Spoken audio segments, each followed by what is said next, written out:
তো সকালবেলা উঠে আগে ভাতটা বসিয়ে দিয়েছি, ওদিকে ভাতটা ফুটছে আর সবজি সব ঘরের মধ্যে রেখেছিলাম। তো ইঁদুর এত মানে বিরক্ত করছে কি বলবো। চালের ড্রামের মুখটাও কেটেছে, এত মুখ শক্ত, তাও কি দাঁতের জোর। সেদিনে কয়েকটা ইঁদুর পড়েছিল, ওই যে আঠা টাইপের পাওয়া যায় না, তো দিয়েছিলাম।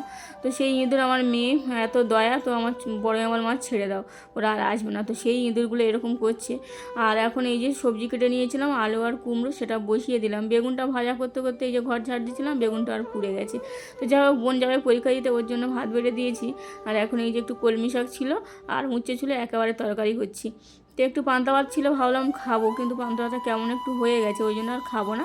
তো এখন ভাত বেড়ে নিয়ে এই যে সকালে খেয়ে নিচ্ছি। বেলার দিকে আবার রান্না করতে হবে, মাছ আছে, ওই জন্য আজকে দুপুরের মধ্যে যা আছে তাই রান্না করে নিলাম। আর এখন এই যে আমাদের ঘরের সামনে কলমি শাক হয়েছে ভালো, তো তুলে নিয়ে আর উচ্ছে সিদ্ধ করতে একেবারে বসিয়ে দিলাম। এদিকে সেদিনে যে কৌটোগুলো ফেরত দিয়েছিলাম, মিশো থেকে এসেছিলো ফাটা কৌটোগুলো, কিন্তু ভালো ছিল, কয়েকটা ফাটা বলে ফেরত দিয়েছিলাম। আজকে আবার এই যে নতুন করে অর্ডার দিয়েছি, এসছে। তো কৌটোগুলো বেশ সুন্দর এসছে, 10টা কৌটো নিয়েছে 236 টাকা। এদিকে একটা সিরাম অর্ডার দিয়েছিলাম, তো ভিটামিন সি দিয়েছিলাম ডার্মাডগের, তা আবার কি এসছে। তো যাই হোক, সিরামটা এখন মনে হয়তো ফেরত দেবো, কি দিতেও না পারি। আর এদিকে কৌটোগুলো দেখো কত সুন্দর এসছে, শক্ত বেশ কৌটোগুলো, কিন্তু ইঁদুর তো কেটে দেবে সব কিছু যা রাখবো, তো সব ঘরের মধ্যে এখন রাখতে হবে। এদিকে এই যে জলের ড্রামগুলো এখন দিয়ে যাচ্ছে, 4টে ড্রাম দিয়েছে। তো এখন এই যে টাকাটা আমি দিয়ে দিচ্ছি, আর আমরা তো যাবো ঘুরতে, ওই জন্য জলের ড্রামগুলো এখন তুলে নিলাম।